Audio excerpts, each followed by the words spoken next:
When I first started world building, I didn't know what to focus on. Maps, history, magic system, trade routes.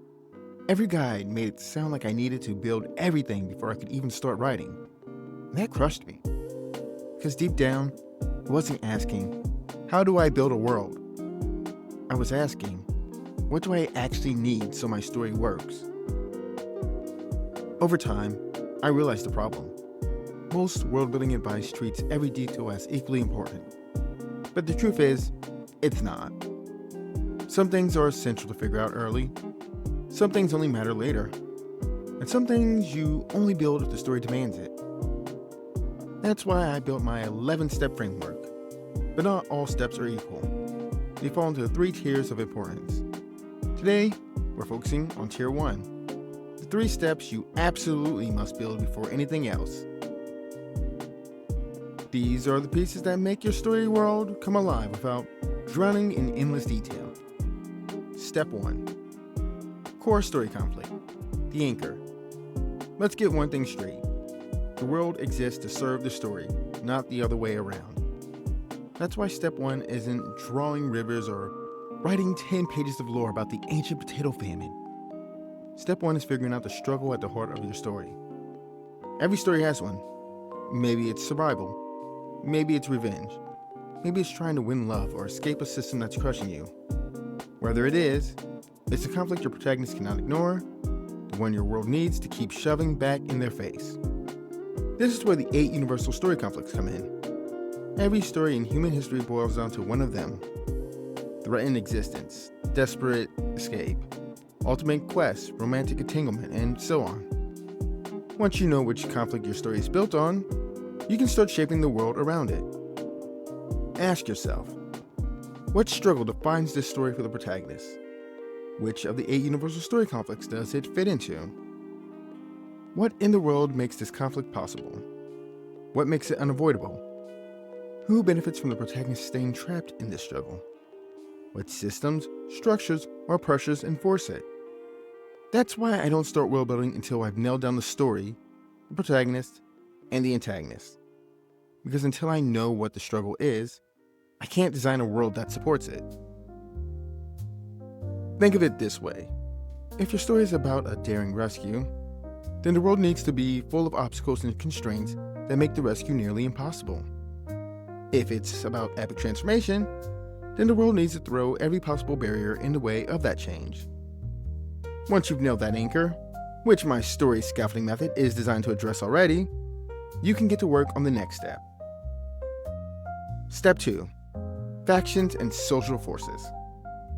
Conflict by itself is just background noise. For it to matter, someone has to enforce it. That's where factions come in. And when I say factions, I don't just mean governments or cults or evil corporations. A faction is any organized force with skin in the game, political parties, secret guilds, crime families, even cultural traditions that everyone is too afraid to break. The important thing is this: factions aren't random. They exist because they serve the story's conflict. They're the gears grinding inside the machine, pressing against the protagonist at every turn. Now, here's where it gets good. Both your antagonist and your protagonist are tied to these factions. Sometimes the villain is the faction, the Empire in Star Wars. Sometimes the villain is the face of the faction, the CEO, the king, the cult leader.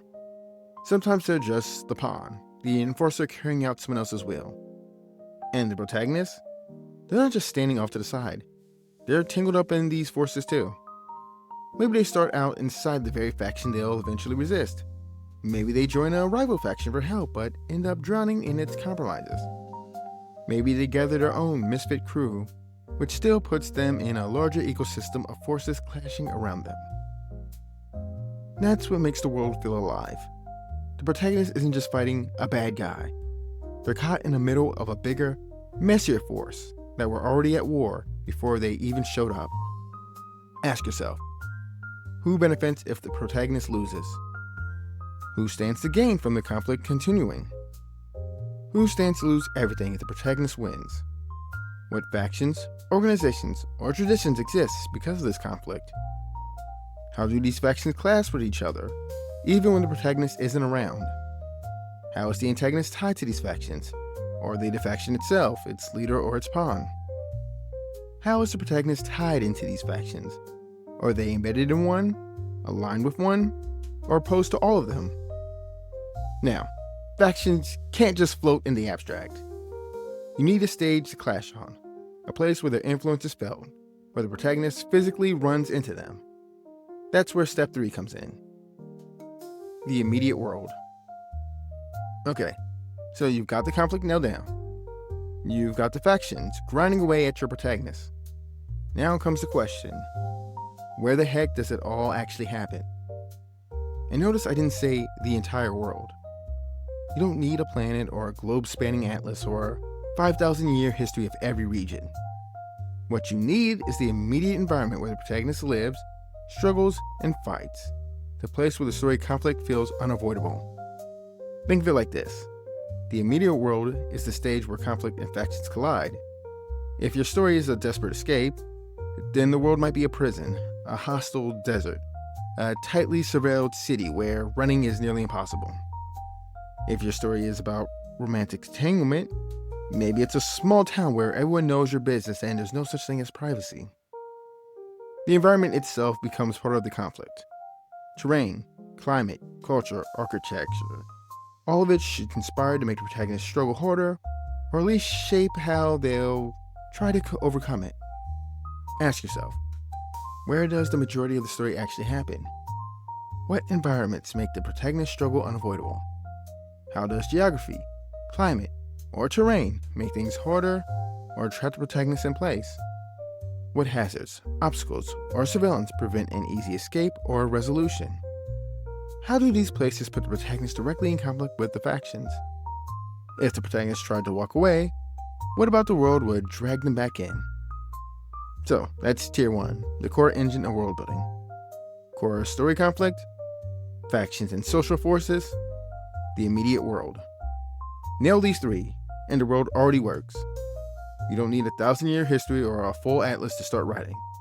You just need a world that actively enforces the story's struggle and refuses to let your protagonist off the hook. In Part 2, we'll dig into Tier 2, the steps to take your world from functioning to immersive. Daily life, key locations, and the rules of technology or magic. But remember, none of these matter unless Tier 1 is in place first. And if you want to see how I pull off all these things in action in my own work, check out my other channel, Storymark Studios, where I upload my stories as I create them.